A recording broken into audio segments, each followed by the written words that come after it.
IPS ಅಧಿಕಾರಿ ಎಂದು ನಟಿಸಿ tea ಅಂಗಡಿಯಲ್ಲಿ ದರ್ಪ ಮೆರೆದ ವ್ಯಕ್ತಿ ಬಂಧನ. नहीं कर पाएंगे ना, आप वर्दी पहन के आइए, हम फ्रूट करेंगे, हम कैप भी लगाएंगे, हम सब कुछ करेंगे.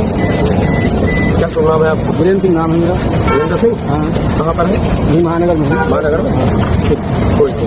ಉತ್ತರ ಪ್ರದೇಶದ ಲಕ್ನೋದಲ್ಲಿ ತಾನು ಐಪಿಎಸ್ ಅಧಿಕಾರಿ ಎಂದು ಸುಳ್ಳು ಹೇಳಿ ಸಾರ್ವಜನಿಕರಿಗೆ ಬೆದರಿಕೆ ಹಾಕುತ್ತಿದ್ದ 38 ವರ್ಷದ ಮಿಥಿಲೇಶ್ ಶುಕ್ಲಾ ಎಂಬಾತನನ್ನು ಪೊಲೀಸರು ಬಂಧಿಸಿದ್ದಾರೆ. ಕಳೆದ ಜೂನ್ 13ರ ರಾತ್ರಿ ಗೋಲ್ ಮಾರ್ಕೆಟ್ ಬಳಿಯ ಚಹಾ ಅಂಗಡಿಯೊಂದರಲ್ಲಿ ಹಣದ ವಿಚಾರವಾಗಿ ಅಂಗಡಿಯವನೊಂದಿಗೆ ಗಲಾಟೆ ಮಾಡುತ್ತಿದ್ದಾಗ ಸ್ಥಳಕ್ಕೆ ಬಂದ ಪೊಲೀಸರಿಗೆ ಈತ ತಾನು ನೋಯ್ಡಾದ ಐಪಿಎಸ್ ಅಧಿಕಾರಿ ಎಂದು ಹೇಳಿಕೊಂಡಿದ್ದನು.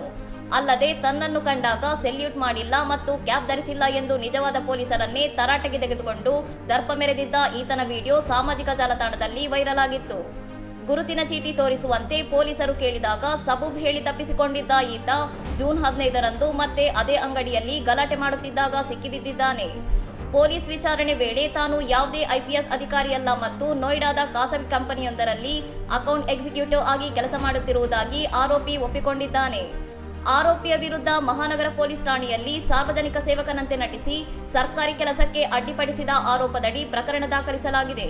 ಇನ್ನಷ್ಟು ಸುದ್ದಿಗಳಿಗಾಗಿ ನೋಡ್ತಾ ಇರಿ ಸೌರಂ ಟಿವಿ.